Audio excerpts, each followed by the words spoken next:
And man, I'm looking at this shit, man. You know what I mean? Like I said, man, I don't knock nobody for how they do it. I ain't calling this nigga no snitch. I ain't calling him no snitch. I ain't calling him no coward. I ain't calling him no coward. To each his own. You know what I'm saying? But we have to come to a point and a realization that we have to think before our actions, because behind every action is a reaction.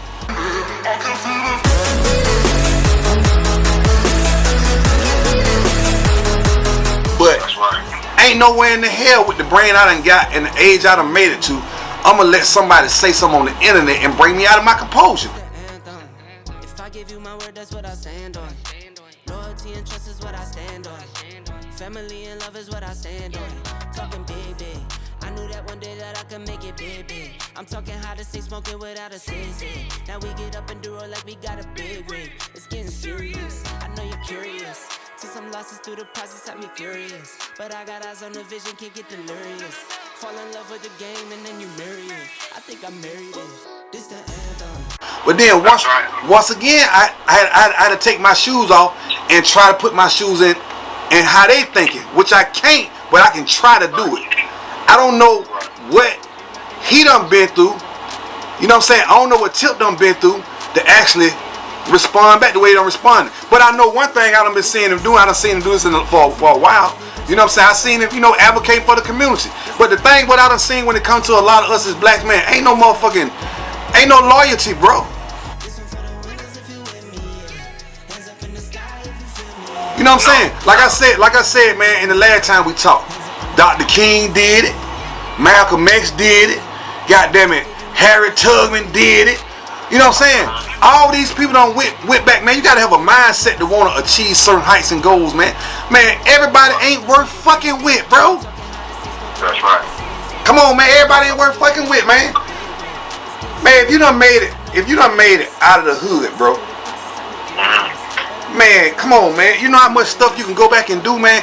Man, you can go back. Listen here, man. Instead of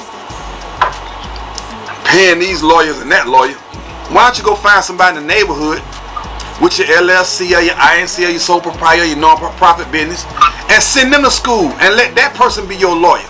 You know what I'm saying? Send somebody to school in the neighborhood, help upbuild your neighborhood instead of all this internet beef shit. And the crazy part about it, every time I cut this shit on, man, it's some buffoonery going on with black American people, man.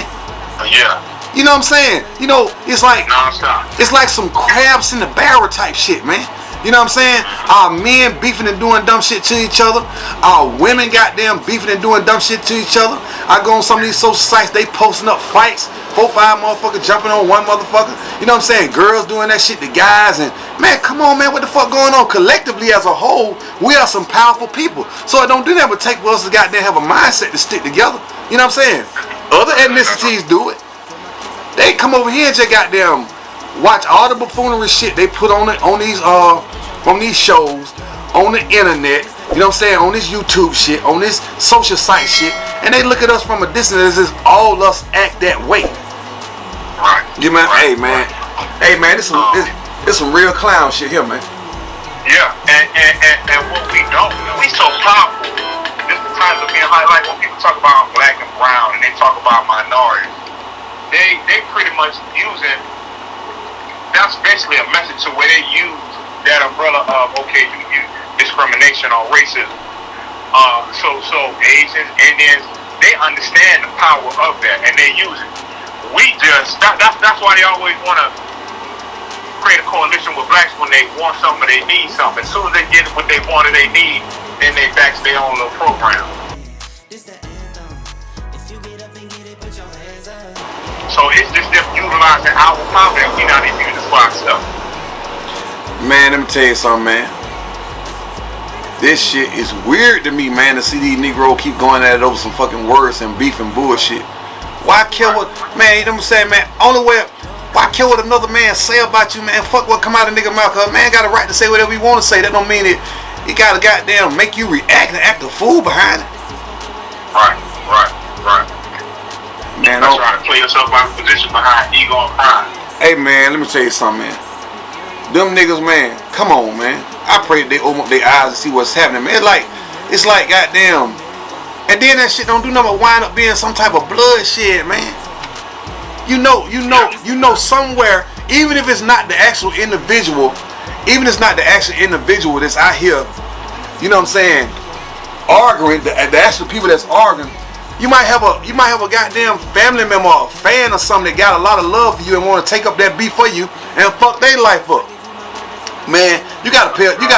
When you're in a powerful position like that and you able to lead, man, you gotta pay attention to the thing that come out your mouth, man. Right. You ain't regular. You're not regular. Exactly. And you know how they talk about, there's a phrase they say, or they used to say there was a glass ceiling. They might say that for a black or a minority in a corporate position, meaning you're going to get to a certain level, but you can't go beyond that position. They call that the glass ceiling. But it seemed like for us, like blacks, you have entertainers. Like you had the incident where, like, look how many rappers that got killed. PNB Rock. You had Nipsey Hussle. You had Jesus. King Von over here in Georgia. Jesus. So,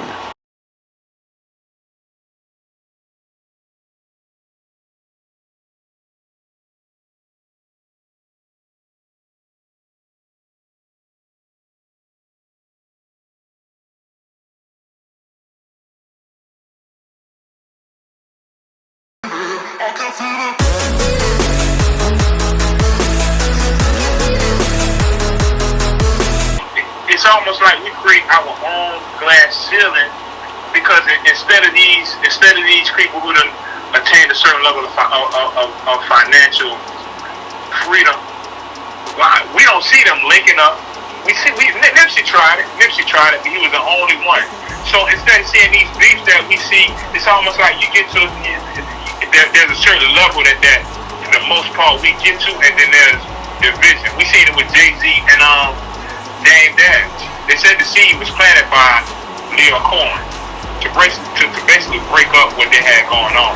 So it's something to where once we get to a certain level of success, we fall off, we fall apart, and it's some kind of division, and a lot of times it's like we saw Rockefeller dissolve. But in worst cases, we see people losing life. Tupac and Biggie, Nipsey Hussle. So we really got to figure out basically what's going on with us. But we see it. You know the thing that I don't get, man. If you see this, man, one thing moms used to always tell me, man, sin is half the battle. You dig what I'm saying? Definition on that, right? Check this out.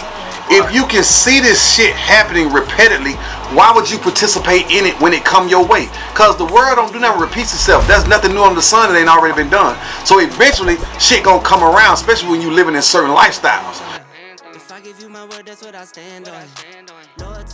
You know what I'm saying? It's like, okay, we see what happens with some of these cops when they pull over some of these guys and some of these females, right? If they start arguing with these cops and not giving them what they're asking for, it automatically turns into some type of struggle. You know what I mean? You got the right to say, what am I being pulled over for? Okay, if that cop come back with an asshole comment like, give me your license and insurance, no problem, officer. You gonna have to give it to him anyway. That's right. So that's a battle you're not gonna win. That's a battle you're not gonna win. But seeing is half the battle now. I done seen the last 2, 3, 4, 5, 6, 7, 8, 9, 10, just countless people done wind up dying, or done got choked out or tased because you don't want to hand this person their license. My advice like this here: if the police get behind you, if you got all the time to sit there and record what's going on with your phone and say that motherfucker get knocked out your hand, dial 911 when that police when the blue light first hit you. Tell them that you're being pulled over. Give them your location of where you're being pulled over, or cut your flashes on and go to a spot where it's a lighted area. If you're being pulled off in a dark spot, go to a lighted area, cut your flashes on, call 911 and tell them that you're not pulling over, but you're not breaking the law and speeding, and you're being pulled over and you don't understand why you're being pulled over. So can they please get a sergeant out to the scene? Because I done seen some of these cops when they asking for a sergeant, they ain't finna bring no sergeant out to the scene while they in pursuit of your ass at that moment in time. You know what I'm saying? So my point I'm making is, sin is half the battle. If you see the shit that resorts out of other people done this, what make you think you can do it? That's just like, I don't understand, like some of the people I done growed up with, or some of the people I went to school with, God bless them and God rest the dead. How is it that you was out here selling drugs or seeing certain things that happen in your families, and you wind up doing the same thing. That's right. It's like, bro.